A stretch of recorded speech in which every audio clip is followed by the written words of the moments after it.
I was to them. So I was kind of like the extra about. Alamin. Wa bihi nasta'in ala umurid dunya waddin.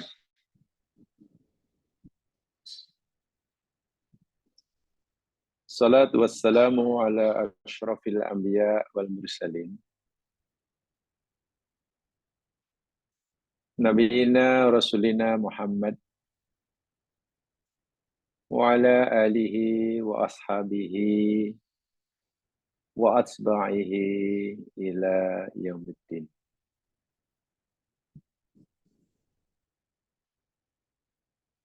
Raditu billahi rabba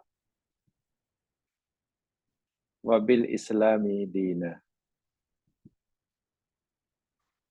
wa bi Muhammadin nabiyya wa rasulah.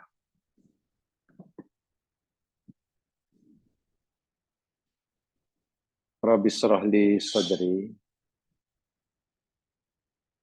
wa yassir li amri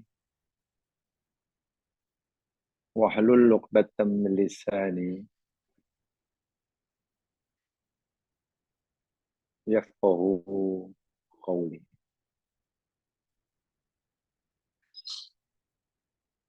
Allahumma alimna ma yanfa'una wanfa'na ma 'allamtana warzuqna ilman walhamdulillahi ala kulli hal. Amin ya rabbal alamin.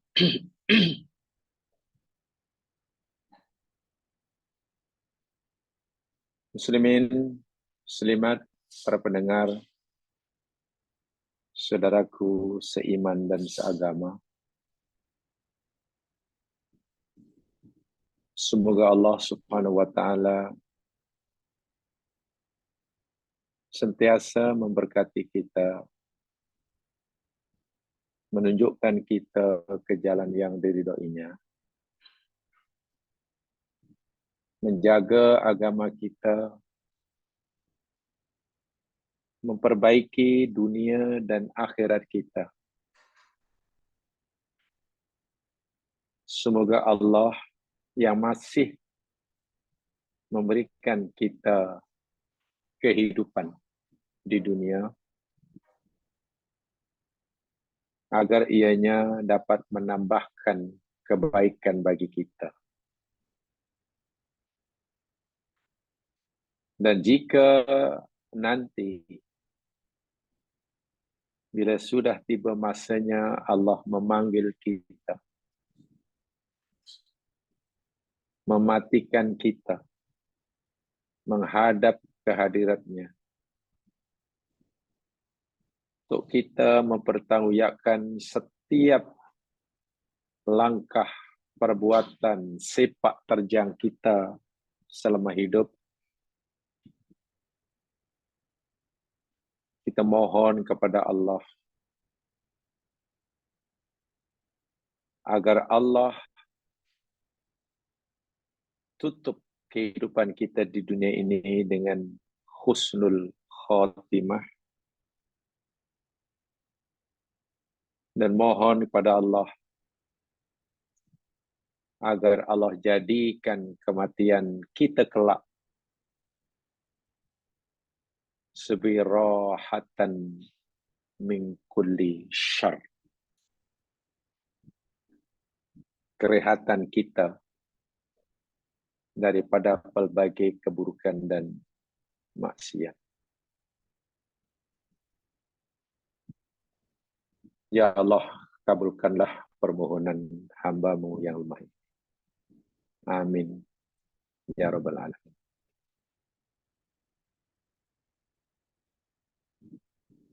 Muslimin, muslimat, saudaraku seiman dan seagama. InsyaAllah bermula daripada hari ini, kita akan bincang sama tajuk tafsir maudhu'i kita, yakni muhasabatun nafsi, muhasabah diri. Sebagai pemberitahuan mungkin kepada mereka yang belum tahu secara pasti, tajuk kajian kita pada kuliah mingguan hari Sabtu yang di-hostkan oleh Noh Foundation ini namanya tafsir maudhu'i. Tafsir ayat-ayat Quran yang tentu dijelaskan oleh hadis-hadis Nabi berdasarkan tajuk, berdasarkan maudhu', berdasarkan topik-topik tertentu. Bukan tafsir ayat atau tafsir uzurah. Karena saya merasakan ini salah satu daripada cara untuk kita mengejar ketertinggalan kita dalam pengetahuan agama kita. Sehingga dengan kajian bagian tafsir maudhu'i, paling tidak kita coba mengesan mana sesuatu yang patut kita berikan prioriti dalam kajian kita, sehingga kita mesti dahulukan. Sungguh pun kita tahu semua ayat Al-Quran daripada ayat pertama hingga ayat terakhir itu perlu dikaji oleh kita. Ya, betul. Perlu dikaji, difahami oleh kita. Tetapi minta maaf, selagi minta maaf.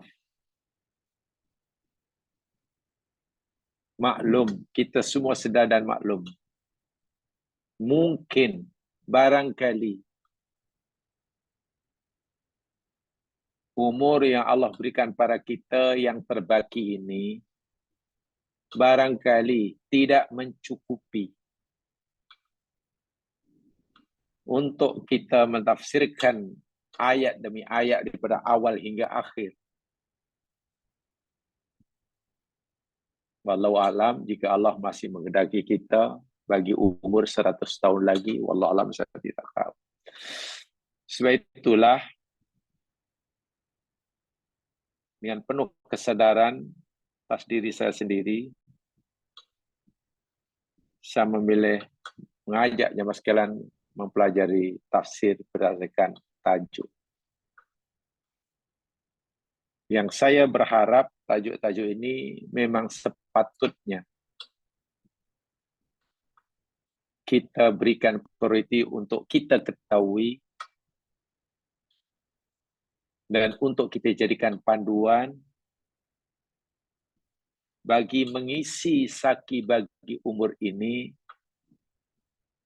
ya itu sekarang lebih berkualiti daripada umur-umur yang telah kita gunakan sebelumnya. Walaupun mungkin istilah afdoliyah atau priority ini mungkin berbeza antara satu dengan yang lain. Itu saya tidak menafi. Bagi A mungkin yang mustahak untuk lebih diketahui bab ini banyak. Bagi B mungkin itu. Makin B, jadi kalau ada 10 orang mungkin berbeza keutamaannya untuk mana yang lebih dahulu diketahui. Itu baru 10, bagaimana kalau 20, bagaimana kalau 100, bagaimana kalau 1000. Sehingga boleh jadi apa yang saya pilihkan untuk saya berikan keutamaan kita segera mengetahuinya, barangkali itu bukan perkara yang sangat patut untuk diberikan keutamaan bagi setengah kita barangkali. Walau bagaimanapun, saya katakan tadi, insya Allah, setiap tajuk yang kita pilih dalam tafsir maudhu'i ini, bila kita hayati benar dan kita jadikan panduan, akan banyak memberikan bantuan pada kita dalam menjalani saki baki kehidupan. Ya, sebagai contoh, umpamanya tajuk yang baru habis atau saya habiskanlah istilahnya, saya hentikan kajiannya sebelum ini tentang maksiat pertama yang dilaku oleh iblis dan oleh Adam. Sehingga kita tahu apa perbezaan antara dua maksiat ini agar kita tidak melakukannya. Okeylah kalau kita dikatakan macam, mungkin dikatakan tidak mungkin. Kita mungkin boleh dikatakan tak mungkin tidak buat salah. Manusia barangkali tidak mungkin tidak buat salah. Maknanya buat kesalahan. Melakukan dosa. Dan itu jelas dalam hadis Nabi dijelaskan. Karena memang itu sifat semula jadi manusia. Seringkali tersilap menyalahgunakan kebebasan memilihnya. Tetapi, kalaupun kita terlanjur melakukan kesalahan, pastikan kesalahan atau dosa yang kita lakukan itu, maksiat yang telah dilakukan itu, yakni maksiat adamiah. Bukan maksiat iblisiah. Kan itu poin yang penting sekali. Sebab kalau maksiat yang terlanjur kita lakukan itu masih dalam kategori maksiat adamiah,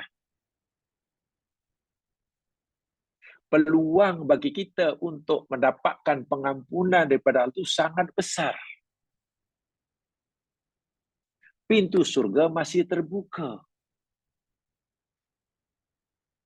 Lain halnya jika maksiat yang terlanjur kita lakukan itu maksiat iblisiah.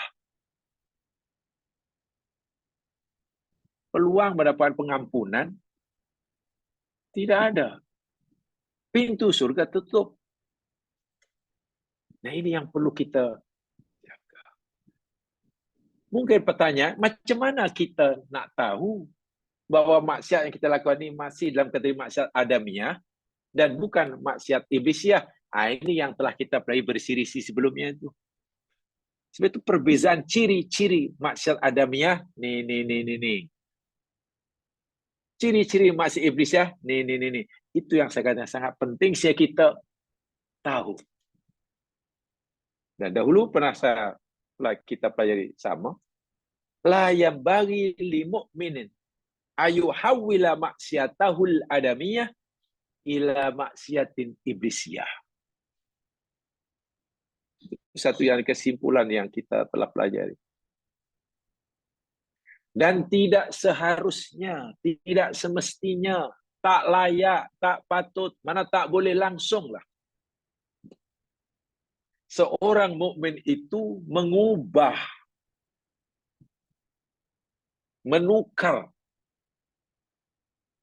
maksiat yang dilakukannya itu daripada maksiat adamiah, bertukar menjadi maksiat iblisiah. Karena itu kesannya, konsekuensinya sangat-sangat dahsyat. Peluang untuk dapat pengampunan daripada Allah itu tidak ada. Dan bila tidak ada, mati berdosa. Dan dosa itu dosa besar. Bahkan dosa itu boleh menghapuskan akidah tauhid. Sehingga pintu surga tertutup rapat-rapat baginya. Sementara pintu neraka terbuka selebar-lebarnya. Ini yang bagi saya seperti itu sangat penting. Dan terakhir dalam kajian kita minggu lepas, kenapa iblis melakukan maksiat? Sekali maksiat celaka seumur hidup dunia dan akhirat. Sementara kenapa Adam melakukan maksiat? Malah berbahagia dunia akhirat. Kan ada 5 perbezaan yang telah kita pelajari minggu lepas. Dan tajuk mau tafsir maudu'i kita berikutnya ini masih ada kaitan dengan perkara ini. Yakni muhasabah diri. Jangankan iblis nak muhasabah diri, ya mas sekalian. Mengakui dosanya yang telah lanjut pun tidak. Macam nak mengakui dosanya? Menyesal juga tidak. Mencela dirinya. Nanti kata muhasabah itu mencela dirinya. Merasa dirinya hina. Dirinya kotor di mana suci. Oh, jauh sekali. Sehingga bila itu ada dalam dirinya, dari dalam iblis, keinginan untuk bertaubat itu sama sekali kosong. Iblis seperti itu. Adam tidak. Mengakui segala dosanya tanpa syarat. Menyesali. Bahkan mencela. Mencela diri. Poin ketiga itulah yang kita akan uraikan dalam tajuk berikut ini. Nadim alai. Nadima alai. Iblis tak ada, lam yandam. Menyesal, kecewa. Apa yang ketiga maksudnya? Lama nafsah. Mencela dirinya.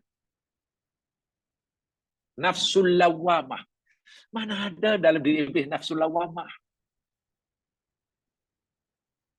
Dalam diri manusia ada.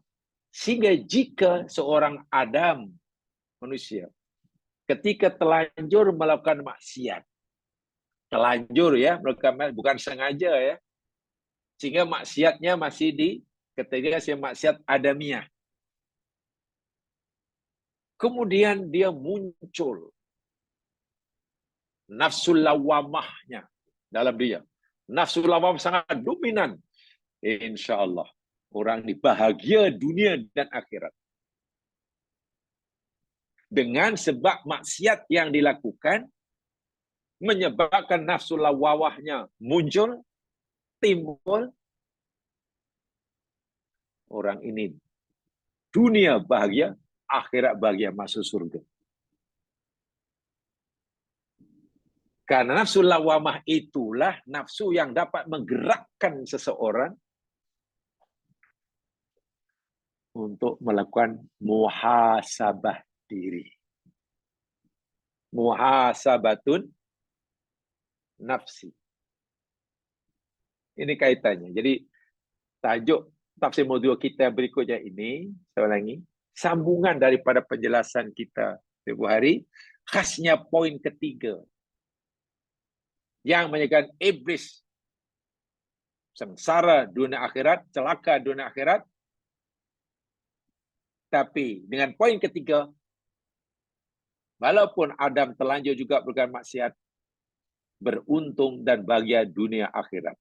Dunia diridai oleh Allah, dibersihkan semula kesalahannya, dianggap tidak lagi ada dosa dan noda.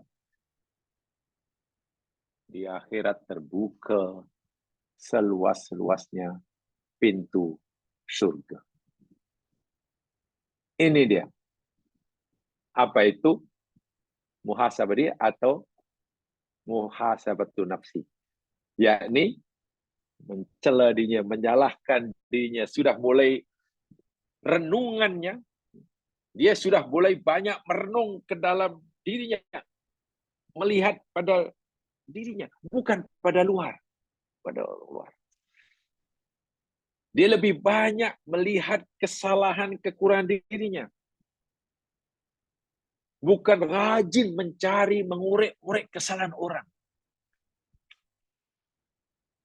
Dan zaman sekarang ini tidak mudah, zaman WhatsApp. Walhal ini syarat untuk orang.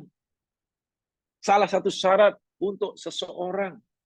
Diampun dosanya dan terbuka pintu surga. Tapi salah satu syarat yang sangat utama ini, zaman kita hari ini sudah semakin hilang dari diri. Bani Adam.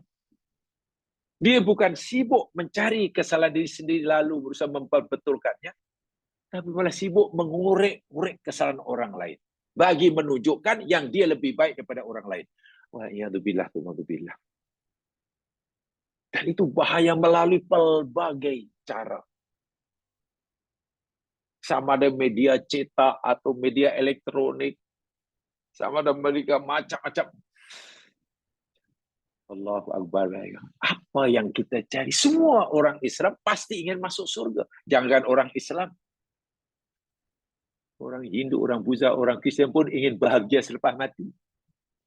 Ini orang Islam yang jelas-jelas diiktiraf oleh Allah sebagai agama yang satu-satu agama yang benar.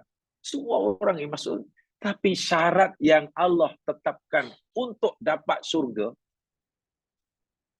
salah satu syarat yang Allah tetapkan untuk orang itu layak masuk surga, kenapa malah dilanggar? Inilah yang saya jadi antara yang diharapkan dengan perbuatannya, ya canggah lah. Dah jelas dia sakit. Dokter kata, cik, kurangi makanan yang berlemak ya, kata dokter. Makanan-makanan yang punya karbohidrat tinggi ini jangan disentuh. Lebih banyak makan sayur lah. Sebab darah cik ini bermasalah ni. Sehingga nanti menyebabkan semua organ tu bermasalah. Tolonglah. Kalau perlu hari-hari selama 2 bulan makan sayur umpamanya. Dia ingin sembuh. Dan itu syarat, cara yang dikatakan oleh doktor yang merawatnya. Syarat yang dikatakan oleh doktor dilanggarnya, sementara dia masih harap sembuh. Macam mana? Nanti Allah akan berikan kepadanya,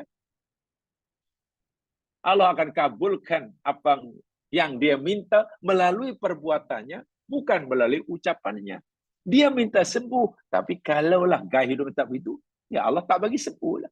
Dia ingin masuk surga, ucapan dia. Tapi bila syarat yang Allah tetapkan untuk masuk surga tidak dipenuhi, macam mana? Muhasabatun nafsi. Istilah ini saya yakin semua sudah, ini sangat familiar bagi semua kita. Tinggal bagaimana kita hendak mempraktikannya, menunjukkannya. Ya mas sekalian, mungkin dalam kajian kita yang pertama ini, sebagai mukadimah dan pengenalan, sebelum kita nanti masuk kepada nota yang saya hantar pada jamaah sekalian itu. Jadi untuk kali ini mungkin kita sebagai pengenalan kepada muhasabah diri ini secara umum. Secara umumnya. Jamaah yang dirahmati Allah sekalian,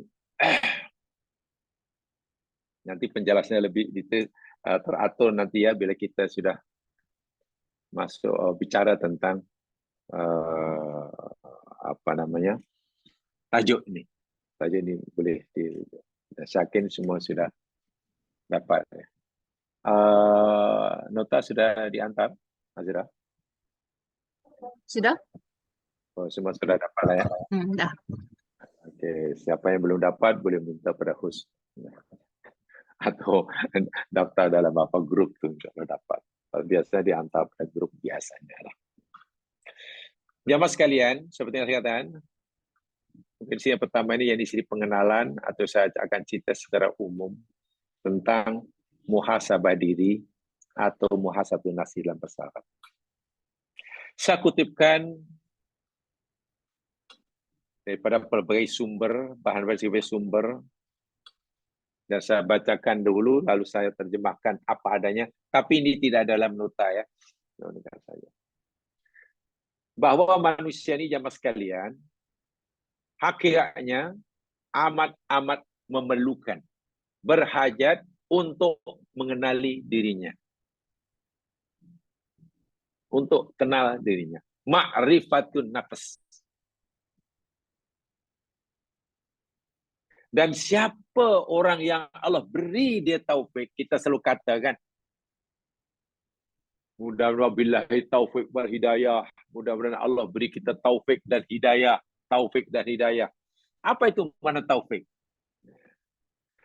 Apa salah tanda orang itu mendapat taufik daripada Allah? Salah satu tanda orang itu dapat taufik daripada Allah ialah arafa uyubahu. Ia dapat mengenali,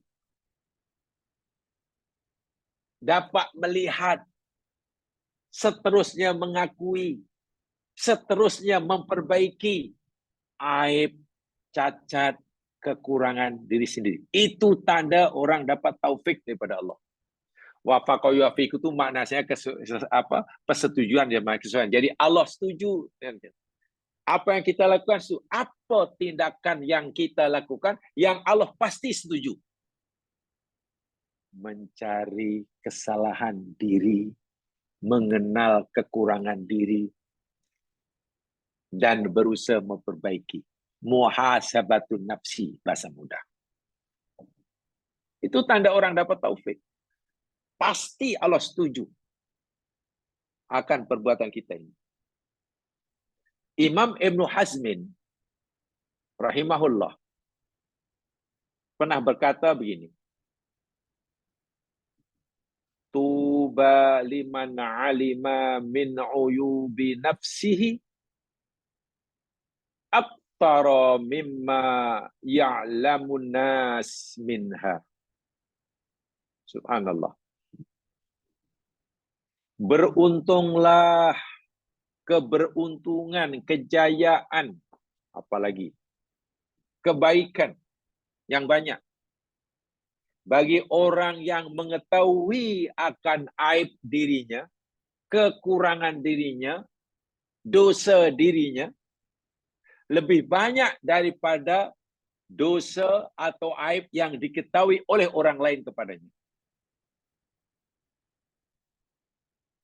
Contoh, orang lain tahu kekurangan diri saya, tahu aib saya, tahu dosa kesalahan saya.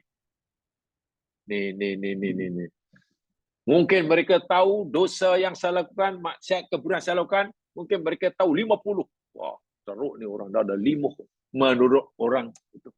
Ini orang yang adil yang menilai ya. Kalau orang yang tak adil banyak, katalah kalau A tak suka B, pasti A hanya nampak keburukannya. Itu bukan itu maksudnya. Atau kalau A sangat suka B, pasti tak nampak keburukannya. Ini maksudnya betul-betul orang yang jujur, ikhlas dalam, oh, salah, orang itu salah. Katalah ada orang melihat maksiat yang pernah saya lakukan, dosa yang saya lakukan, ada 50 jenis. Saya melihatnya, merasai dan bukan 50, tapi 150 umpamanya. Kalau saya, pengetahuan saya terhadap maksiat yang saya lakukan itu lebih banyak yang saya ketahui daripada orang lain, kata Ibnu Hazmin, beruntung orang ini. Itulah orang beruntung. Kenapa? Karena saya lebih cermat, lebih celik, lebih cerdas, lebih jujur, dan lebih tepat penilaiannya terhadap diri sendiri. Orang lain mana tahu, dia tahu dari sisi luar saja. Apa yang ada dalam hati saya, orang lain tak tahu. Wah, yang dalam hati saya busuk, buruk. Kalau saya lebih banyak mengetahui cacat celah kekurangan diri saya, lebih banyak daripada apa yang orang lain tahu. Ibnu Hazmin kata, bertualah orang ini. Beruntung orang. Beruntung bukan karena dia punya banyak kesalahan. Bukan. Bukan begitu. Beruntung karena semakin banyak yang ketahui, semakin banyak yang ia akui kesalahannya, keinginan untuk memperbaiki itu sangat kuat. Allah, banyaknya rupanya saya. Ini tidak. Orang lain yang jujur melihat kita, kesalahan kita, keburukan kita, maksiat kita 50, kita hanya nampak 2 je. Wah, itu rugi itu. Orang lain dengki lah. Ada gambar 50. Sedangkan aku hanya buat 2 kesalahan. Allah, jangan. Itu pasti ada sesuatu dalam hati kita. Pasti ada sesuatu. Wala ya'riful insanu ya nafsi madama an yusinu dzan biha. Dan seseorang tidak akan sekali-kali dapat mengetahui akan cacat celah dirinya, tak akan mengetahui selagi ia berhusnudzon kepadanya. Allahu Akbar. So, ya, jamaah sekalian yang saya katakan ini bahasa ihsan namanya. Bahasa hati, bahasa ihsan, bahasa akhlak. Bahasa qalbun salim, bahasa tazkiyatun nafsi, okeylah ada orang kata itu bahasa tasawuf, boleh. Jadi bukan bahasa akidah, bukan bahasa syariah. Ya, karena muhasabah nafsi ini kaitannya dengan ihsan. Bukan hanya dengan iman, bukan hanya dengan Islam, tapi sudah tingkatan ihsan. Sehingga bahasa yang saya gunakan ini lebih kepada bahasa yang dengan gaya bahasa ihsan, akhlak, qalbun salim mungkin, tasyanun nafsi silakan, atau tasawuf tidak mengapa, hanya istilah saja. Apa dia? Seseorang manusia tidak sekali-kali akan mengetahui akan kekurangan dirinya selama mana ia sentiasa berprasangka baik kepada dirinya. Apa maksudnya? Rupa-rupanya agama kita menyuruh kita kepada nafsu kita ini, jangan kita berprasangka baik kepada nafsu. Bahasa tasawuf moden. Dalam bahasa tasawuf moden, Dr. Hamka kata, kepada nafsu kamu hendaklah sentiasa curiga. Hendaklah kamu sentiasa mencurigai hawa nafsu kamu. Itu kalau bahasa tasawuf moden lah. Nafsu kita ini jangan kita percaya sangat. Kamu mesti curigai. Kalau nafsu punya kehendak itu, kamu curigai. Jangan terus dilayan. Saya gini. Nah, ini kita kena kenal lah apa kehendak nafsu, apa kehendak iman, ya kena tahu ya Mas Yan. Ya, untuk secara yang mudah membezakan apa kehendak iman, apa kehendak nafsu secara ringkaslah. Apa dikehendaki oleh nafsu itu yakni cara umumnya segala sesuatu yang bercanggah dengan syarak. Apa saja kemauan kita yang berlawanan dengan kehendak agama, pasti kehendak itu datang daripada nafsu. Sama mana bercanggahnya itu peringkat yang paling tinggi namanya haram. Haram yang tak boleh lah. Atau paling tidak makruh. Atau mungkin dia harus mubah. Waktu harus. Tapi kita ingin berlebihan. Benda itu yang diharuskan kita melakukannya. Harus, boleh. Tapi kita melakukannya berlebihan. Maka waktu itu kita bukan lagi melakukan atas bisikan iman, tapi sudah atas bisikan nafsu. Karena sudah berlebihan. Benda itu makruh, betul makruh. Tidak haram, hanya makruh. Tapi bila kita ada keinginan untuk melakukannya, maka itu bukan dorongan iman, itu dorongan nafsu. Lebih-lebih lagi jika benda itu haram. Inilah dorongan nafsu. Jadi bila nafsu ini punya keinginan, kita wajib curiga. Wajib mencurigai. Jangan husnudzon, jangan jangan. Oh, tak boleh. Sehingga seseorang tidak sekali-kali akan mengenali kekurangan dirinya selama mana ia terus-menerus berhusnudzon kepada nafsunya. Bahasa mudah, nafsu hendaklah sentiasa kita curiga. Sentiasa curigai dia. Jangan, tak boleh. Itu maksudnya. Imam Al-Mawardi kemudian menjelaskannya. Imam Al-Mawardi, seorang ulama terkenal pada zamannya, rahimahullah. Dia berkata begini, Rubama hasuna dhannul insani binafsihi fa'aghfala mura'ata akhlaqihi.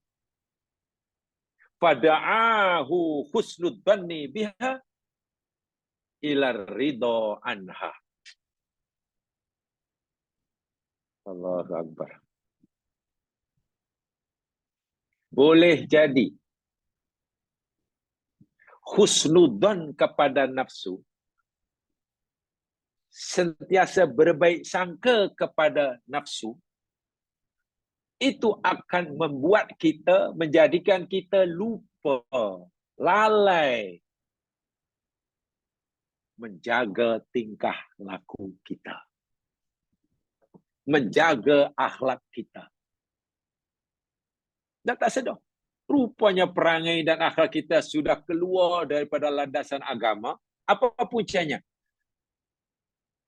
Katakanlah kita sering berbaik sangka kepada hawa nafsu.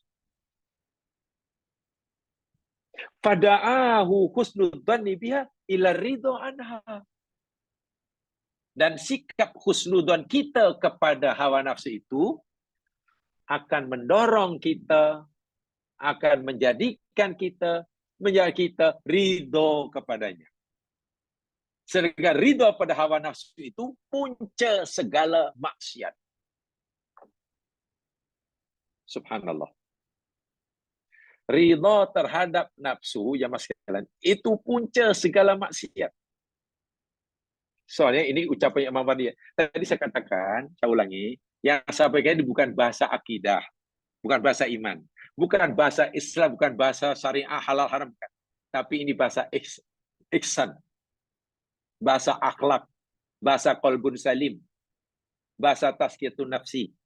Atau mungkin ada orang kata itu bahasa tasawuf, boleh, tak jadi masalah. Imam Al-Wadi kata, yakni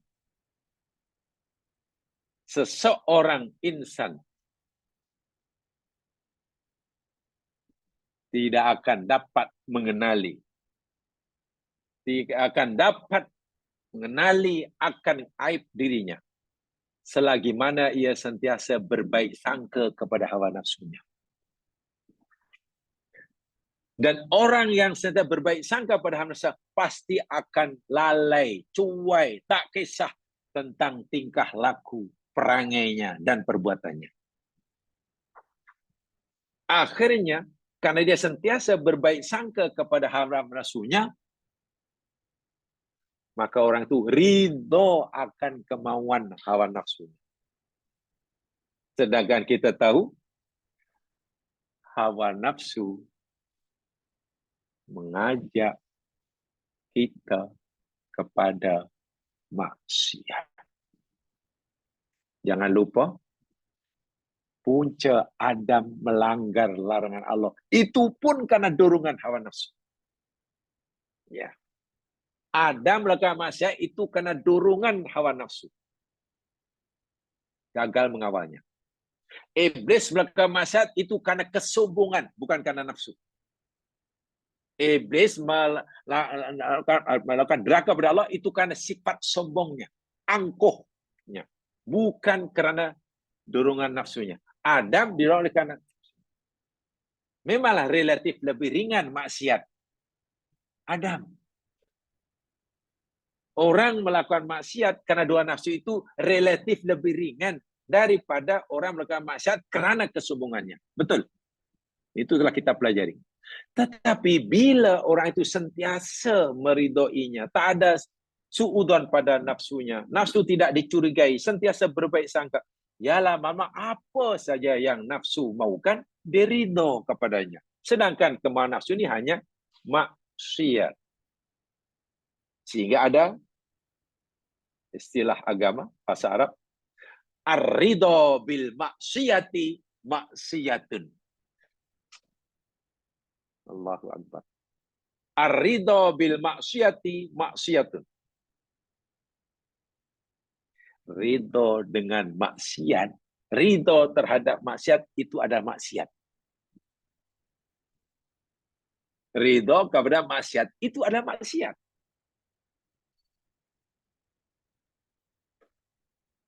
Ada orang buat maksiat. Lalu kita menyetujui perbuatan orang itu. Kita berdosa. Kita telah buat maksiat. Walaupun tidak melakukan macam dia.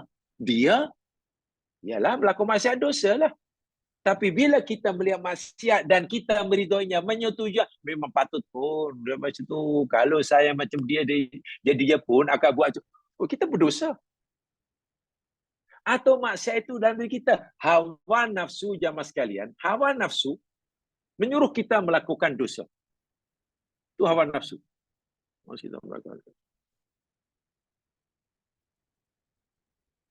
Dan kita pula, jamaah sekalian, kita pula karena kita menyukai, menyetujui kehendak hawa nafsu, kita berusaha untuk melakukannya.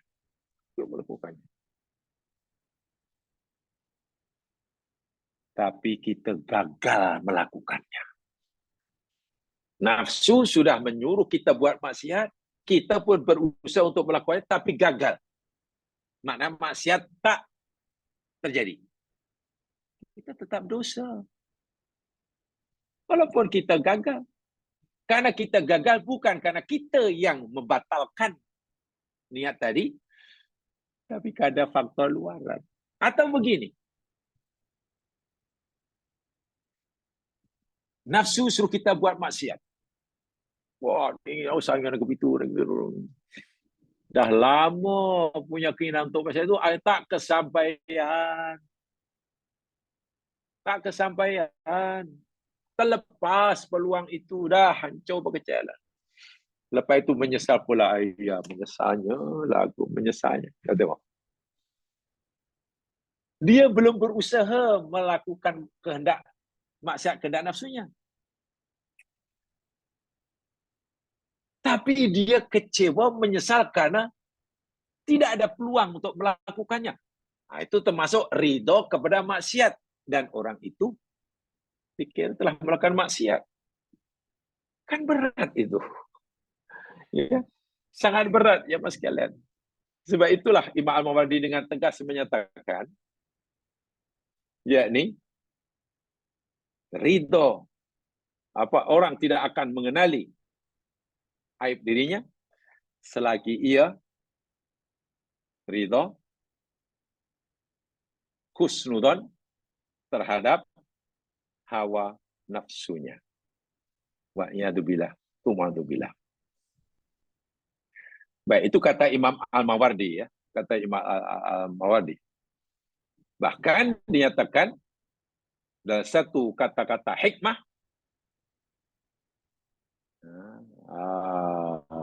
apa di mana? Word of wisdom yang diucapkan oleh Imam Ibni Athaillah As-Sakandari. Beliau mengatakan begini. Aslu kulli maksiyatin wa ghaflatin wa syahwatin ar-ridha anin nafsi.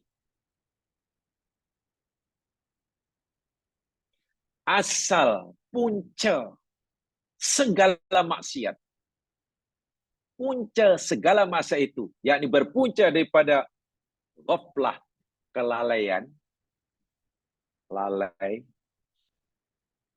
wasyahwatin, dan keinginan memenuhi hawa nafsu, keinginan, waridho ani nafsi, dan ridho kepada hawa nafsu, husnudon pada hawa nafsu. Kalau orang sering leka, lalai, tak berhati-hati dalam hidup, punya keinginan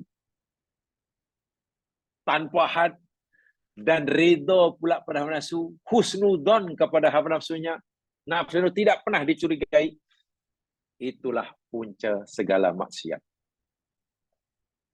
Wa aslu kulli ta'atin wa yaqdah wa iffah adamur ridha anha.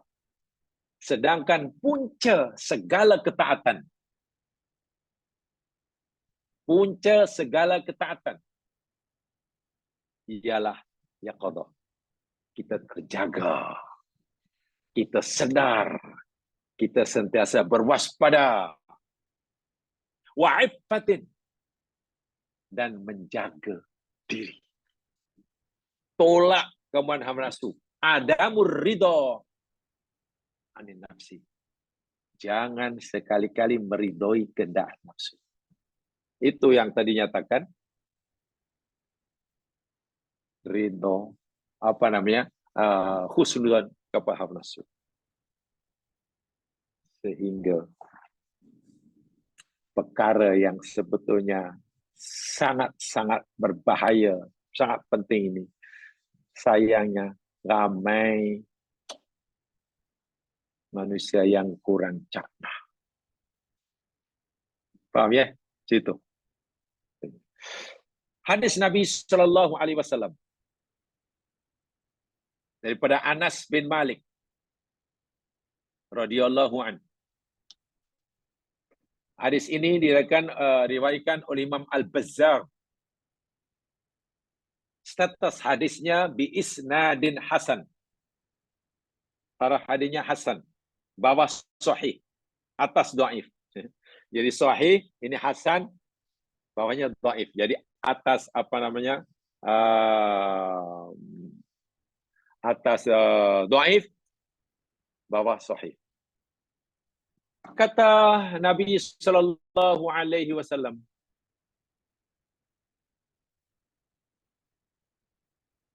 "Tuba liman saghalahu aibuhu an uyubin nas." Tuba liman saghalahu aibuhu an uyubin nas.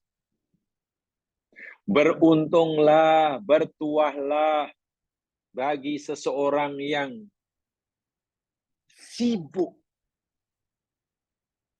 atau yang disibukkan oleh cacat celah dirinya sendiri daripada sibuk mencari cacat celah kekurangan orang lain. Beruntunglah orang yang sibuk memikirkan dosa maksiat yang telanjur dilakukannya daripada melihat, mencari, mengorek-orek dosa dan maksiat orang lain. Nah, ini dalil muhasabatu nafsi itu. Bagaimana agar orang itu timbul keinginan untuk mencari kesalahannya? Ustaz tadi nyatakan nanti poin ketiga dalam tempoh hari yang telah kita pelajari itu, yakni ada yang dipanggil lama nafsahu. Mencela. Dia sudah mulai mencela. Dia sudah mulai mencela lah bahasa yang mudahnya.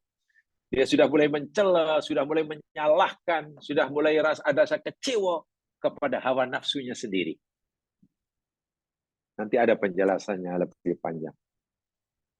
Wa min aqwa asbabi husnidzon. Tadi kalau Imam Al-Mawardi kata bahwasanya husnudzon kepada hawa nafsu itu akan menyebabkan orang lalai, leka terhadap perbuatannya, akhlaknya, dan akhirnya akan menyebabkan ia ridho kepada maksiat yang dilakukannya. Lalu apa punca husnudzon? Lalu apa punca husnudzon? Apa yang menyebabkan orang itu selalu berbaik sangka pada hawa nafsunya? Ingat ya, berbaik sangka pada sesama muslim disuruh. Husnudzon kepada sesama muslim disuruh. Husnudzon kepada sesama muslim dilarang. Keluar. Husnudzon pada orang muslim, mana di luar diri kita lah, itu disuruh. Su'udzon itu dilarang. Sekarang dibalik, kalau husnudzon kepada nafsu itu dilarang. Berbaik sangka pada hawa nafsu itu dilarang. Nafsu itu dah sentiasa kita curiga. Imam Al-Mawardi kemudian menjelaskan, apa punca, apa perkara yang menyebabkan orang itu berbaik sangka kepada hawa nafsunya, tak pernah mencurigainya. Beliau mengatakan, al-kibru wal i'jabu wa huwa bi kulli ahadin qabih.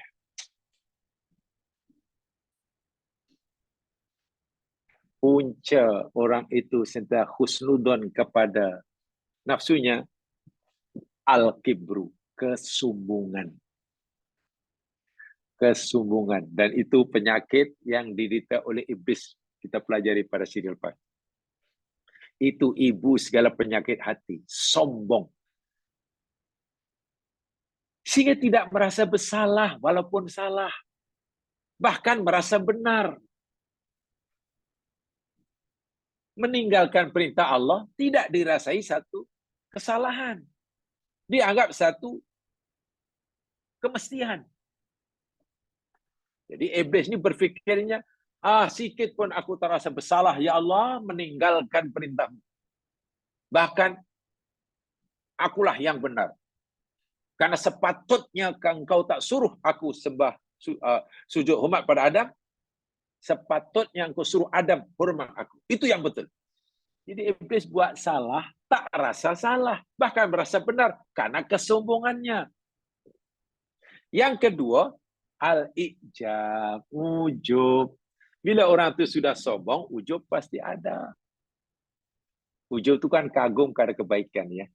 Kalau tadi katakanlah buat salah tak merasa bersalah, bahkan merasa benar karena sombongnya, ujub itu orang yang buat baik, dan kagum akan kebaikannya. Wah, dia mampu buat baik itu kerana pertolongan Allah, bukan karena dia. Kalau Allah tak tolong dia, ya Allah, jangankanlah buat kebaikan sebanyak itu. Sikit pun tak mampu. Wa huwa bikulli ahadin qabih. Sedangkan orang ini yang ada dalamnya ada sifat ujub, sifat sombong. Sedang padahal dia orang yang paling buruk dalam pandangan orang. Dalam pada orang ini penuh dengan keburukan. Tapi dia merasa paling baik. Nah, kalau ini ada dalam diri seseorang, pasti orang ini akan sentiasa berbaik sangka kepada hawa nafsunya. Berbaik sangka kepada hawa nafsunya. Sehingga ada doa, ya, saya yakin jamaah sekalian mungkin ada yang sudah mengamalkannya. Doa yang baik sekali untuk mengelak diri kita daripada perkara yang baru kita jelaskan ini. Allahumma ij'alni fi aini saghiran wa fi a'yunin nasi kabira. Ada yang boleh tulis? Azra boleh tulis? Tulis dekat mana, Ustaz? Ya, tulis apa saja lah kat mana. Atau awak boleh tirukan saya biar nanti. Atau jamaah semua tirukan saya, ya. Allahumma ij'alni.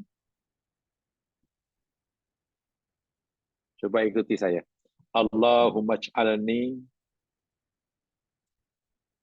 fi aini saghiran wa fi a'yunin nasi kabira. Coba amalkan doa ini. Maksudnya bukan amalkan, sering-sering memohon pada Allah, sebab doa amal itu zikir, amalan. Doa sering-sering kita panjatkan dan dihayati maknanya. Dari sekian banyak permintaan pada Allah, kita pada Allah, tolong jangan abaikan permintaan ini. Allahumma ij'alni fi aini saghiran wa fi a'yunin nasi kabiran.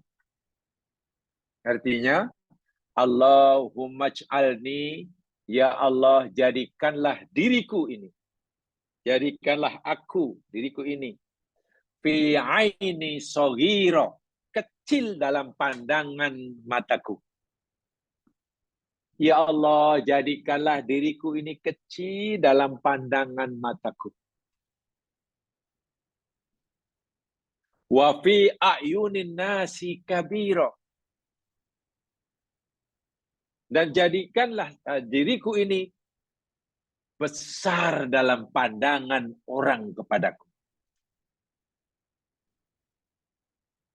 Orang pandang kita orang besar, orang hebat, tapi kita melihat diri kita sebagai orang kecil yang lemah. Kita memandang diri kita sebagai orang yang masih banyak kekurangan, tapi orang lain memandang kita orang yang hebat yang akan menjadi idola bagi mereka. Kita melihat, menyadari diri kita masih penuh kesalahan dan dosa, orang lain sudah melihat kita, mengakui kita sebagai hamba Allah yang sempurna, yang soleh. Itu bagus. Bagus. Jangan dibalik. Kita melihat diri kita sebagai orang besar, tapi orang lain lihat kita kecil dia. Bukan siapa-siapa. Kita melihat diri kita sebagai orang yang pandai, bijak, pandai, tapi masyarakat melihat kita, tak guna langsung orang itu. Apa idea semua? Auta. Kita melihat diri kita orang yang bersih, banyak apa amal ibadah, banyak ini, tak ada dosa. Orang lain melihat kita, teruknya lah manusia. Itu begitu. Yang baik, ya Allah, jadikanlah hamba-Mu ini, ya Allah, kecil dalam pandangan mata. Kita melihat, ya Allah, kecilnya aku. Kalau segi ilmu, kenapa masih sedikit sekali ilmu agamaku? Ya Allah, masih banyak dosa dan kesalahanku. Ya Allah, masih banyaklah perintah-Mu yang belum hamba-Mu lakukan. Ya Allah, masih banyak dosa-dosa maksiat yang aku belum mohon ampun padamu. Kita mohon pada Allah agar Allah beri kita kemampuan seperti itu. Ya Allah, hinanya lah hamba ini di hadapan kemuliaan. Ya Allah, kotornya diri ini di hadapan Zat-Mu yang maha suci. Ya Allah, alangkah jahilnya lah, betapa jahilnya diri ini di hadapan-Mu yang maha mengetahui. Itu yang bagus. Walaupun ketika itu orang lain barangkali melihat kita orang yang sempurna, banyak amal, contoh, soleh. Itu urusan dia menilai kita. Karena mereka melihat dari luar. Kita tahu siapa diri kita. Kalau orang-orang seperti ini zaman sekarang ada sifat seperti itu, nanti dia akan lebih banyak menangis daripada tertawa. Dalam bahasa tasawuf. Wal yabku katsiran, wal yadhaku qalilan, wal yabku katsiran. Hendaklah kamu tertawa sedikit dan menangis banyak. Kenapa? Macam itu. Sehingga jika sekiranya ada orang lain memuji kita, menyanjung kita, karena menurut mereka kita ini orang hebat, orang soleh, orang banyak itu, justru kita ketakutan dapat pujian. Sehingga kita menolak, bukan menolak dengan kasar, kita menolak dengan bahasa agama.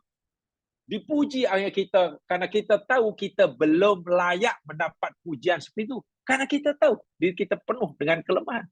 Kita kata, Masya Allah, la quwata illa billah. Masya Allah, la quwata illa billah. Lepas itu kita mohon ampun pada ya Allah, astagfirullahaladzim, ya Allah. Ampunilah dosaku, ya Allah. Mereka orang itu memuji diri ini karena mereka tak tahu kesalahan diri ini. Mereka menganggap ini orang yang banyak kebaikan karena mereka tak tahu keburukannya. Engkau saja, ya Allah. Cuba malu tak malu. Mungkin kita tidak malu kepada manusia karena mereka tidak tahu kita. Tapi ketika orang memuji kita selangit, sedangkan kita dan Allah tahu siapa diri kita yang sebenarnya. Maka pujian itu bukan penghormatan lagi bagi kita. Bukan membuat kita malah seronok dan gembira, tapi malah ketakutan. Dan itu baik bagi orang yang ingin muhasabah diri dengan jujur. Dengan jujur. Sebab kalau tidak, ya, yang baik itu itulah. Orang lain pandang kita ini apa kotor, memang teruk lah. Teruknya lalu macam mana? Langsung tak ada boleh contoh. Cakapnya tak boleh didengar. Perbuatannya tak boleh dicontohi dan diikuti. Kejahatannya, ya Allah. Tapi yang punya diri merasa dia orang yang paling baik. Itu susah nanti hendak muhasabah diri. Baik, lihat ayatnya. Lihat surah An-Najmi ayat 32. Coba Azra tayangkan. An-Najmi ayat 32.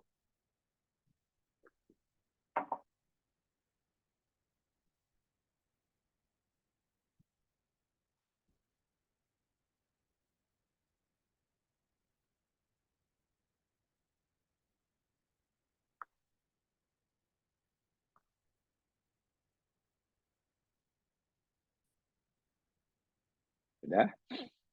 Dan yang lain bolehlah. Tengok ya.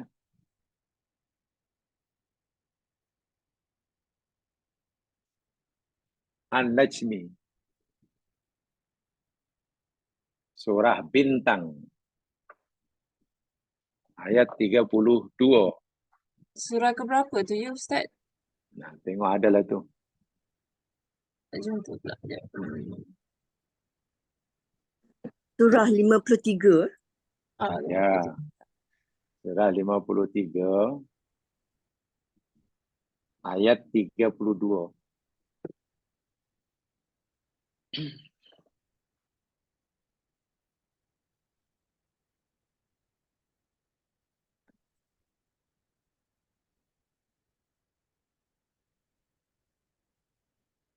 A'udzubillahi minasyaitonirrajim. Tak apa yang sudah jumpa, lihat saja.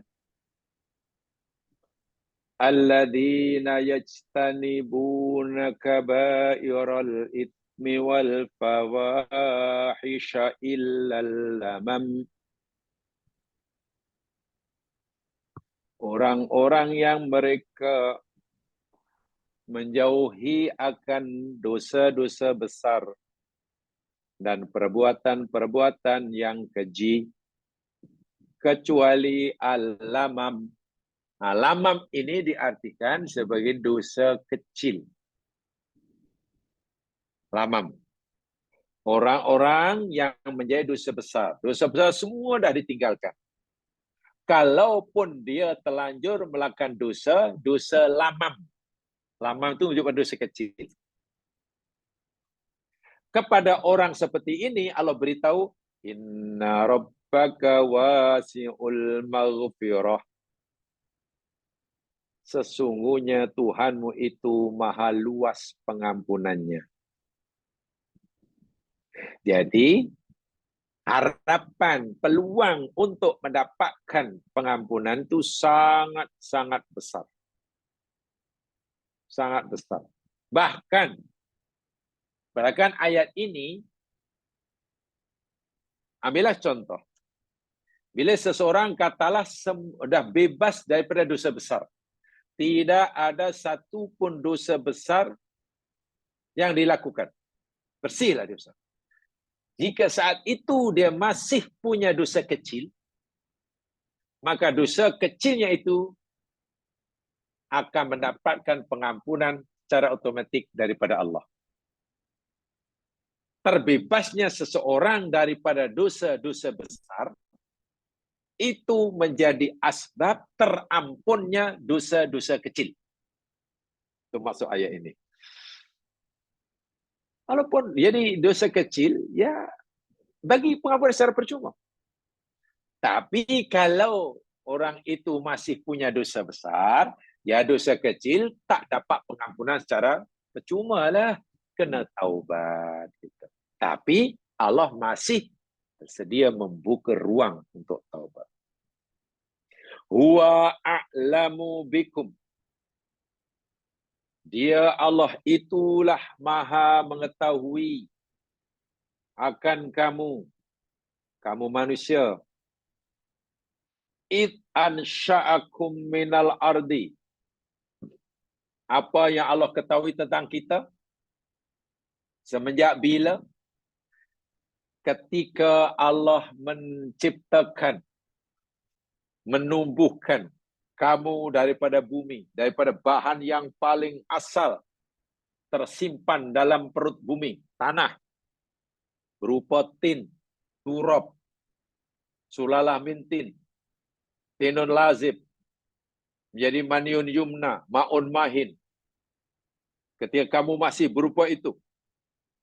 Wa id antum ajinnatun fi butuni ummahatikum.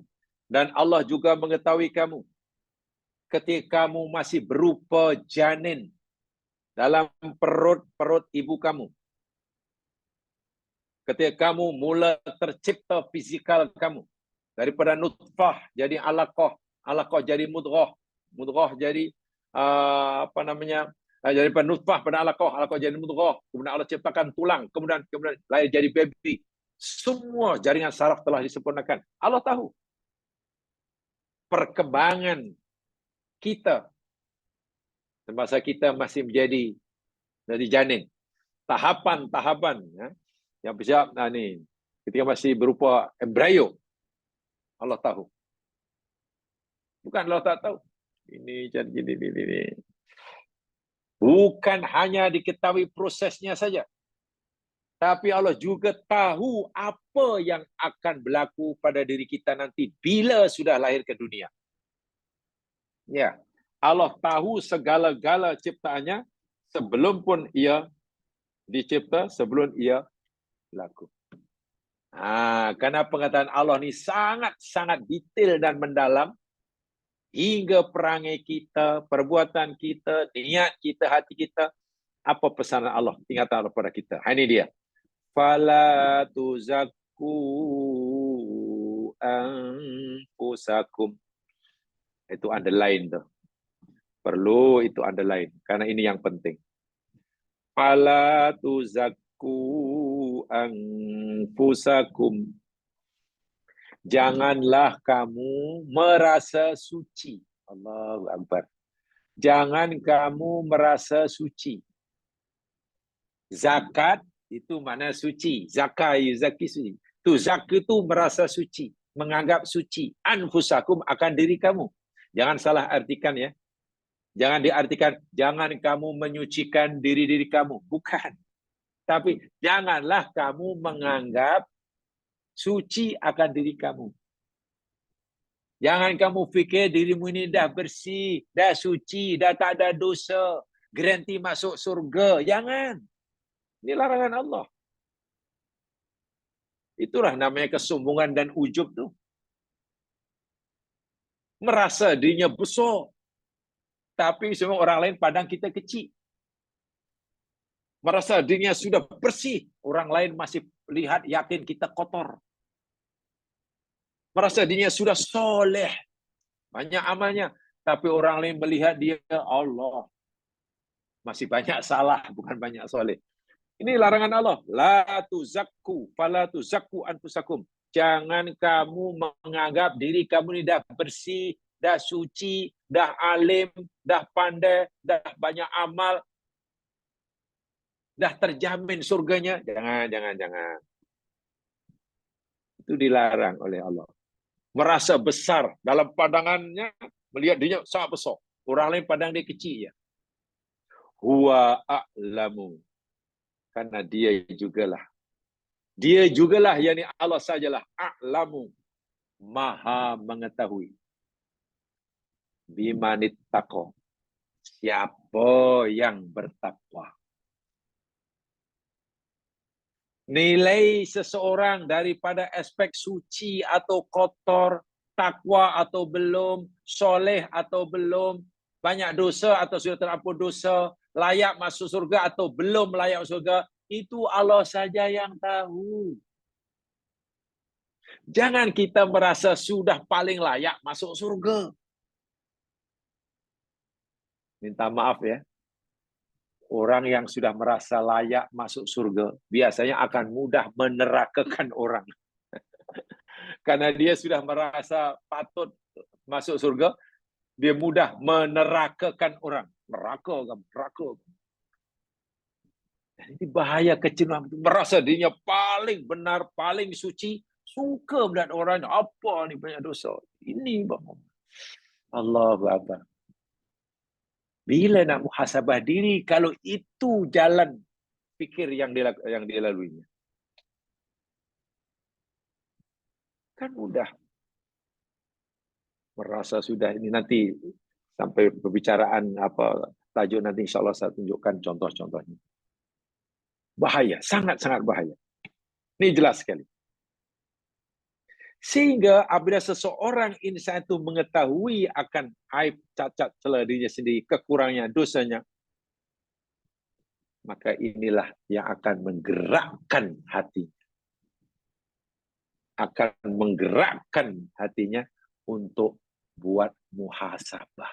Oh iya ya. Kalau saya fikir-fikir, saya timbang-timbang, walaupun saya ni adalah amal ibadah, ini, tapi saya ni masih banyak cuai dosa. Nampaknya kalau ditimbang-timbang masih banyak dosanya. Allah, kalau kita peruntukkan masa untuk itu, beruntung kita aja mas kena. Orang nak berniaga, walaupun berniaga itu kecil-kecilan lah, buat warung tepi jalan pun pasti ada audit dia. Malam hari tadi jualan saya dapat sekian. Modal berniaga siang tadi sekian. Apa itu modalnya sekian. Setelah itu sekarang untung jualan dapat sekian. Setelah itu untungnya hanya dapat sekian. Lalu untungnya mana? Ini campur lagi bayar pekerja sekian. Oh, rugi rupanya. Ya. Usaha perniagaan sekecil apapun pasti ada di audit dahulu dikira muhasabah. Untung ruginya. Nampaknya rugilah. Walaupun tadi ada banyak jualan kita laku, tapi rugi. Saya rasa kira rugi. Akhirnya dia akan berusaha untuk tidak rugi esok hari. Kena dikira-kira. Itu baru masalah dunia. Ini akhirat. Kalau masalah dunia kita katalah hari ini untuk rugi dunia, esok insya-Allah boleh untung. Tapi coba kalau hari ini kita rugi dunia dan kita tidak pernah mengenal pasti kerugian kita. Dia ingat untung saja karena tak pernah buat audit. Itu di akhirat. Setelah ditimbang-timbang oleh Allah amalan kita, setelah dihisab oleh Allah amal baik kita berguna, la ilaha illallah, banyaknya lah perbezaan. Bahasa mudah ni bahasa mudah ya, walaupun ini perlu penjelasan lebih lanjut.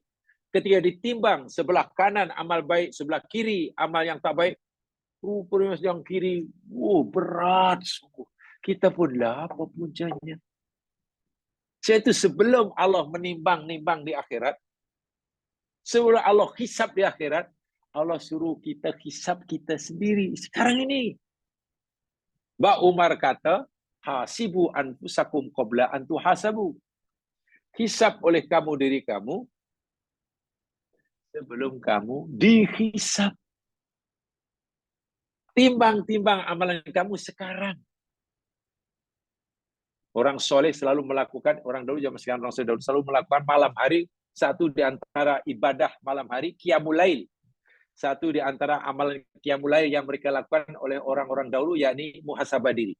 Bukan hanya sholat saja, bukan hanya wirid saja. Bukan hanya baca Quran saja. Salah satu ibadah yang dilakukan malam hari oleh orang dahulu, muhasabah. Dia perlukan masa untuk temenung, bukan temenung ya, untuk merenung.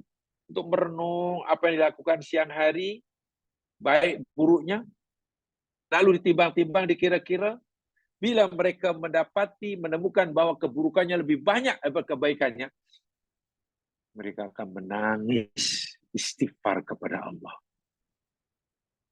Dan jika ia dengan jujur menimbang, mengira-ngira, pahalanya lebih banyak pada dosanya yang dilakukan siang hari, ia akan bersyukur pada Allah, kemudian berazam untuk memperbaiki keburukannya itu.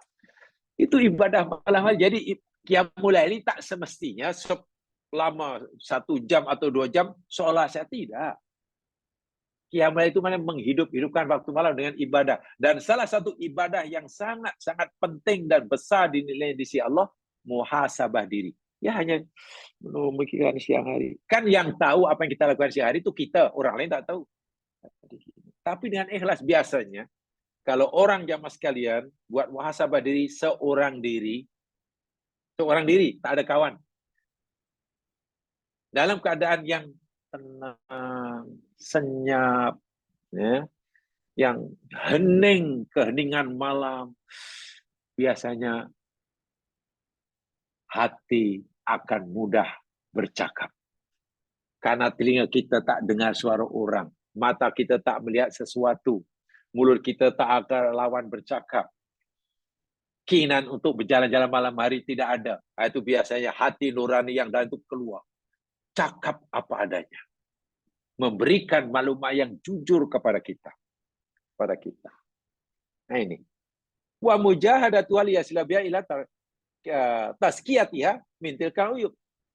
Bila sudah mengenal pasti kesalahannya, maka akan mujahadah. Berusaha bersungguh-sungguh untuk menyucikannya sifat-sifat yang tidak baik itu. Dan inilah muhasabah dan itulah kerja yang luar biasa.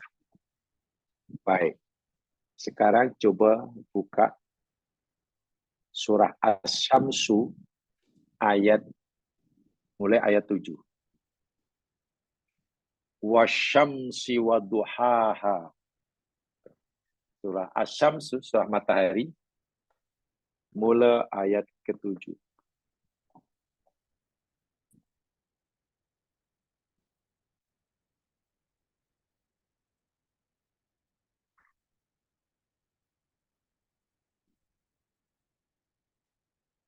Sudah ditemukan? Wasyamsi Surah waduhaha. 91, Ustaz. Ya, semua sudah temukan ya. Oke, saya bacakan. Mungkin hus agak lambat, semua sudah jumpa, saya bacakan. Mulai pada ayat yang ke-7. Wa nafsi wa ma sawwaha. Demi jiwa kita lah. Nafsun itu jiwa. Wa ma sawwaha. Dan penyempurnaan yang Allah lakukan kepadanya. Maknanya jiwa setiap insan dicipta oleh Allah dalam keadaan sempurna. Tuh, sempurna. Apa bukti kesempurnaan jiwa kita semasa dicipta? Bukti kesempurnaannya, tanda sebenarnya, yakni fa'alhamaha fujuraha wa taqwaha. Dan Allah telah memberikan ilham. Allah telah memberikan ilham kepada jiwa itu, fujuraha. Sifat fujur. Fujur itu boleh diartikan potensial untuk buat jahat. Jadi dalam diri kita ni, jiwa kita ni jangan masa ada potensi. Ada bakat untuk buat dosa, fujur. Wa taqwaha, dan ketakwaannya. Jiwa kita juga oleh Allah diberikan potensial untuk takwa, untuk buat baik. Kita sempurna lah. Nak buat baik pun kita ada bakat, nak buat jahat pun ada bakat. Itu sempurna. Malaikat kan tidak begitu, yang telah kita pelajari minggu lepas. Tak ada diberikan bakat untuk buat jahat, malaikat. Binatang lagi bebas, hidupnya berikan fitrah semata-mata. Situ binatang ini mau menyayangi anaknya ke, membunuh anaknya ke, mendera anaknya, tak ada dosa dan pahala. Karena binatang hidupnya betul berdasarkan fitrah semata-mata. Kita tidak. Seseorang boleh menggunakan potensi jahatnya dan juga boleh mengikuti potensi takwanya. Nah, ayat selepasnya itu. Qad aflaha man zakkaha. Allahu Akbar. Qad sungguh aflaha telah berjaya. Beruntung. Man zakkaha. Sesiapa saja yang menyucikannya. Artinya, bila manusia itu ada potensi fujur, ada bakat untuk buat jahat, dan memang itu sifat manusia. Allah akui, Nabi akui. Kullu bani Adam khata'un, kata Nabi. Setiap anak Adam itu pasti melakukan kesalahan. Tak boleh dielak. Wa khairul khata'in at-tawwabun. Dan sebaik-baik orang buat salah itu bertaubat. Kita mustahil tak melakukan kesalahan dan dosa. Itu jelas. Quran cerita, hadis Nabi cerita. Lalu, adakah bila kita terlanjur buat dosa, maknanya kita akan celaka? Belum tentu. Kita akan rugi? Belum pasti. Sebab Allah bagi tahu. Walaupun kamu ini manusia, aku ciptakan punya potensi untuk buat jahat dan pasti buat dosa, tapi aku beritahu kamu.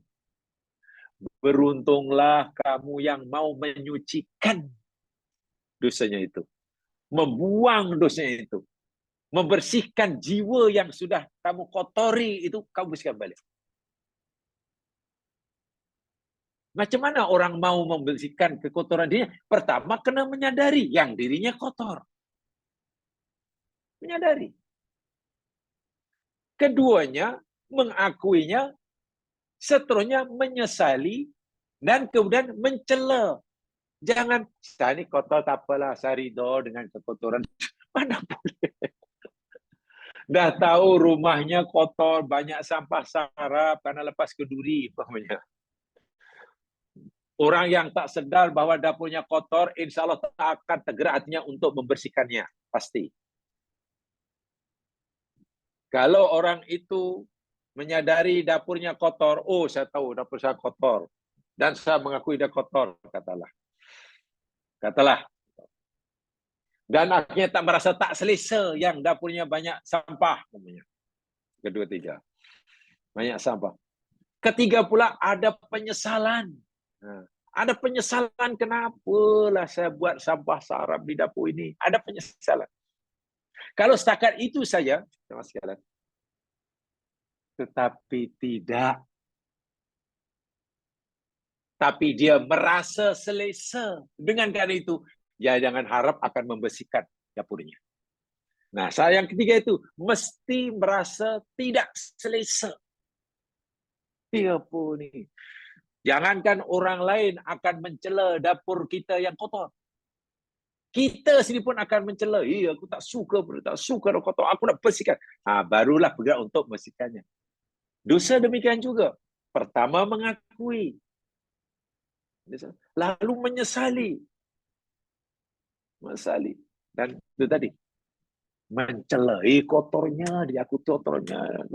Tapi adakah bila kita sudah mengaku kotornya kita akan sengsara sepanjang? Tidak. Allah buka pintu. Beruntung. Kalau kamu beruntung, kamu bersihkan semulalah hati kamu yang kamu kotor itu. Nah, agar orang tergerak untuk mensucikannya, itu namanya muhasabah. Tanpa muhasabah, orang tak tahu yang dirinya kotor. Jelas sekali ya. Sehingga Imam As-Sa'di, seorang ulama tafsir berkata, Tahara nafsahu minad dunya. Qad aflaha man zakkaha, itu maknanya. Yani orang yang beruntung, orang yang menyucikan itu, yani orang yang mau menyucikan dirinya daripada dosa-dosa yang noda, yang dia akui, yang dia merasa rimas, yang dia tak suka jiwanya kotor. Lalu sekali buang. Wanaqaha minal uyub, dan menyucikannya segala noda. Waraqaha bita'atillah, dan melembutkannya dengan mentaati Allah. Allaha bil ilmin nafi' wal amalis salih, lalu coba mengangkat semula tinggi-tinggi jiwa yang kotor tadi. Dengan apa mengangkat tinggi-tinggi? Dengan ilmu yang bermanfaat dan amal soleh. Itu kata Imam Sa'di. Kenapa dengan ilmu yang kuat nasihat? Dia kena tahu dahulu ilmunya, macam mana nak memperbaiki, dan diamalkan ilmu yang baik tadi. Itu kata Imam Sa'di dalam tafsir terhadap ayat ini. Sangat-sangat mustahab. Sangat mustahab. Ya Mas Iran, untuk sementara saya beri peluang, karena yang saya sampaikan tadi mungkin agak panjang lebar. Dan lagi sekali ya, saya ulangi lagi sekali. Bahasa saya gunakan ini bukan bahasa iman, bukan bahasa keimanan, bukan bahasa syariat Islam, ini tapi bahasa ihsan. Jadi bahasa itu bahasa hati, menciptakan hati atau bahasa tasawuf. Jadi kena diikuti, memang perlu dirasai, perlu dirasai. Jadi karena saya yang tadi lebih merupakan, saya coba ringkaskan yang saya sampaikan dengan bahasa yang seringkas-ringkasnya, bukan uraian yang berpanjangan. Mungkin nanti masih ada masa, saya coba sambung semula.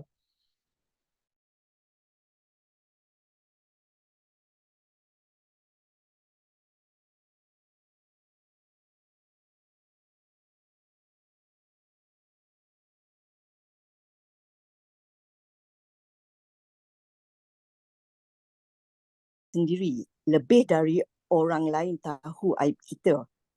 Doa yang Ustaz anjurkan kita panjatkan kepada Allah, biarlah kita rasa kecil dalam pandangan mata kita sendiri dan besar dalam pandangan orang lain. Ya. Bila orang memuji kita, itu disebabkan Allah menutup aib kita. Ya, kalau Allah buka ke khalayak ramai, seolah-olahnya macam tak ada seorang pun nak mendampingi kita sebab kita akan berbau sangat busuk. Jadi soalannya dua je Ustaz. Adakah andaian seperti ini yang berbau busuk ini dalam hadis? Dan yang keduanya, Allah juga mencegah kita beritahu aib kepada orang ramai. Hanya kita sendiri tahu aib kita. Sebab Allah dah sembunyikan dengan sebaik-baiknya. Jangan pula kita menyebar aib dengan tidak merasa malu. Dua soalan Ustaz. Baik. Yang pertama, bahawa bila ada orang memuji kita, itu kerana Allah menutupi pandangannya melihat keburukan kita, itu betul 100%. Sehingga jika sekiranya dosa kita itu boleh dilihat oleh orang itu, bukan boleh lihat, hati yang busuk lihat, ya pasti tak ada orang mau mendekati kita. Itu nasihat yang sangat baik. Itu bukan hadis Nabi, tapi itu pemahaman oleh salafus soleh. Salafus soleh. Jadi, lau kanar dambi, kalaulah dosaku ini, sayan mar'iyah.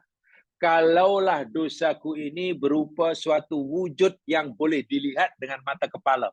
Macam melihat pokok, melihat meja, melihat kursi, seketul-ketul macam.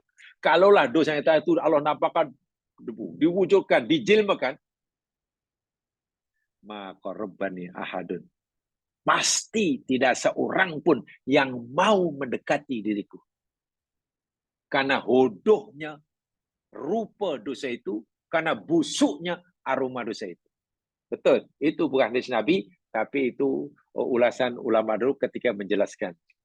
Ketika menjelaskan, bila orang memuji kita, itu kerana Allah tutup aib kita. Itu betul. Itu betul. Soalan yang kedua, jemaah sekalian, seperti mana yang telah saya sampaikan pada siri yang lalu, bila kita telah melakukan kesalahan, ada cacat celah, perlukah kita beritahukan kepada orang lain? Tidak perlu. Tidak perlu. Bahkan Islam melarang kita. Sesuai dengan hadis Nabi SAW, Nabi pernah bersabda, kullu ummati mu'afan illal mujahirin. Ini hadis sahih. Ya. Hadis sahih, Nabi bersabda, kullu ummati mu'afan illal mujahirin. Semua umatku, setiap umatku, itu akan diampunkan dan dimaafkan dosanya bila ia buat salah. Seronok ya, dengar keratan hadis ini mesti seronok. Semua umatku. Wih, kita umat Rasulullah. Dan akan diampun dan dimaafkan dosa kita bila kita buat salah. Seronok. Tapi ada sambungannya. Illa, kecuali. Ini dia. Illa, kecuali. Al-mujahirin. Orang yang secara terang-terangan melakukan dosa. Atau orang yang sengaja menunjukkan dosanya. Mujahirin itu secara demonstratif ia melakukan dosa. Lalu sahabat bertanya, ya Rasul, mana ada orang sangat membuat dosa terang-terangan ditayang? Takkan nak melakukan maksiat pun tunggu orang menontonnya dahulu. Orang menonton dahulu. Pada zaman Nabi, sahabat tak terfikir langsung ya mas sekalian, tak terbayang langsung ada orang tergamak melakukan maksiat dan tunggu orang menontonnya. Tak terbayang. Sebab itu sahabat bingung. Ya Rasul, mana ada orang buat maksiat lalu terang-terangan mana? Yang berlaku, yang ya kalau orang tu normal lah, masih waras, masih punya iman, mesti sorok-sorok lah, sembunyi-sembunyi lah. Apa jawab Nabi? Wa inna minal mujaharati. Dan sesungguhnya termasuk mujahirin, orang yang mempertontonkan, memperlihatkan, menunjukkan, menayangkan dosanya, yakni ayaf alal abdu maksiatan bilail, seseorang hamba melakukan maksiat malam hari. Malam hari buat maksiat seorang diri, sepi, sunyi, tak ada siapa yang nampak, tak ada siapa yang tahu. Masa buat maksiat tak ada orang tahu kecuali dia dan Allah. Thumma yusbihu. Kemudian hingga pagi hari qad satarahullahu. Hingga pagi hari Allah masih tutup dosanya. Sehingga tak seorang pun yang mengetahuinya. Hingga pagi hari. Petangnya orang tak ada yang tahu. Ya, memang tak ada yang saksi. Saya panjang uraikan panjang penjelasannya. Hingga 1 minggu tak ada orang tahu. 1 bulan tak ada. Orang lain menganggap kita orang yang memang bersih karena Allah tutup aib kita. Tak macam mana selepas pagi hari ke, petang hari ke, atau minggu depan ke, atau bulan depan, atau depan, fayafdahu nafsahu, lalu dia sendiri yang membongkar aibnya, menceritakan dosa dan kesalahannya. Dia dengan selamba, dengan mudah bercerita pada orang lain dengan bahasa lisan ke, bahasa tulisan ke, atau bahasa apa sajalah untuk menyampaikan maklumat. Message, fa'altu kada wa kada, fa'altu kada wa kada. Kamu tahu tak, aku pernah melakukan ini dulu. Masa aku masih jahiliyah, macam-macam aku dah buat. Macam-macam aku dah buat masa aku jahiliyah. Sekarang saya sudah bertaubat, sekarang saya sudah berhijrah. Akhirnya orang tahu, oh iya, macam tak sangka ya perbuatan awak betul-betul sekarang ni 180 degree ya. Akhirnya orang bukan hanya melihat kita saat ini sebagai orang yang baik, bahkan orang ini juga membayangkan kita orang jahat pada masa yang lalu. Kalau kita tidak memberitahu kesalahan kita, orang tu tak tahu yang kita ini asalnya orang jahat. Nah, usaha kita memberitahu akan keburukan kita pada orang lain jamaah sekalian, itu termasuk mujahirin. Orang yang dikatakan oleh Nabi, dikecualikan oleh Nabi, diampun dosanya. Kalau saya gunakan bahasa yang agak tegas dan keras, dengan perbuatan kita menceritakan keburukan yang pernah kita lakukan pada orang lain, apapun tujuan kita, Apapun tujuan kita, niat kita, setan ni pandai. Tolong beritahu untuk pengajaran. Pengajaran apa orang menyampaikannya tanpa sambil gelak ketawa? Tak ada penyesalan, bahkan mungkin ada rasa bangga. Mungkin agak dipuji karena macam mana orang yang asalnya seburuk sejahat itu sekarang menjadi orang sebaik itu. Ibaratnya lah agar orang mengkaguminya, macam mana dirinya boleh berubah daripada dahulu Abu Jahal sekarang menjadi Abu Bakar. Dia tak tahu apa nafsu-nafsu yang seperti ini, yang tersiur ini, yang saya kata perlu dicurigai itu seperti ini. Akhirnya apa? Kalau orang itu mana tertutup, pengampunan yang Allah asal tawarkan kepadanya, dia sendiri tolak. Itu Inal Mujahirin. Dan itu jelas sekali ya Mas, ya ini hadisnya sahih ya. Kalau lengkapnya hadis itu ya ini berbunyi, kullu ummati mu'afan ilal mujahirin. Setiap umatku akan diampunkan dosanya, kecuali orang yang dengan sengaja atau sadar mutati menunjukkan dosanya, kesalahannya. Wa inna minal mujaharati ayah ala rajulu bilaili amalan. Dan termasuk perbuatan menunjuk-nunjuk, memberitahukan akan dosanya, yakni seseorang melakukan maksiat pada malam hari, summa yusbihu wa qasatarallahu alaihi, kemudian hingga pagi hari Allah masih tutup kesalahannya sehingga orang tidak mengetahuinya dan tetap memujinya. Fayaqul, beberapa kemudian, sehari dua hari kemudian dia berkata, ya fulan, hai fulan, hai kamu semua nak cerita lah ni. Amiltul barihah kata dahulu aku pernah buat ini, buat itu, buat ini. Apa dulu yang aku tak buat? Apa dulu perintah Allah yang aku buat? Tak ada perintah Allah yang aku buat dahulu. Mana larangan Allah yang dulu aku tak langgar? Tapi tengok sekarang saya sudah berubah. Dia nak tunjukkan yang dahulu dia Abu Jahal, sekarang aja Abu Bakar. Ya, tujuan niat nafsu yang tersinggung, dia ingin kredit dari orang lain. Bila orang begitu, itulah mujaharah. Wa qad bata yasturabu. Sebenarnya selama ini Allah telah tutup keburukannya sehingga orang itu tak ada seorang pun yang melihatnya. Wa yusbihu yaksifu sitrallahi anhu. Tapi dia sendiri yang dengan senang hati, dengan sukarela membuka penutup kejahatan yang Allah berikan tu. Wa ya'udzubillah. Ini hadis sahih daripada Abi Hurairah, riwayat Imam Al-Bukhari. Riwayat Imam Al-Bukhari. Jadi sahih. Jadi tidak boleh jemaah sekalian. Menciptakan kesalahan orang lain pun tidak boleh, apalagi menciptakan kebenaran sendiri. Untuk apa tujuannya? Kalau menciptakan kesalahan orang lain pun tak boleh kecuali. Kalau kesalahan orang lain boleh kecuali mungkin untuk menuntut keadilan di mahkamah. Kalau tak ceritakan keburukan orang itu, macam mana hakim nak memutuskannya? Tuan Hakim, saya minta keadilan, saya ni teraniaya, dia tu pemani saya.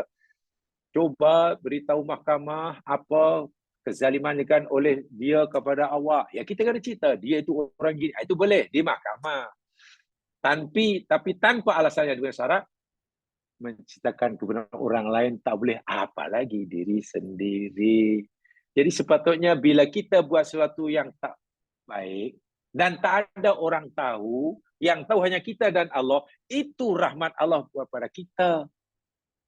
Allah tutup, tapi jangan kita salah faham. Mentang-mentang Allah dah tutupi kesalahan kita, lalu kita buat selamba.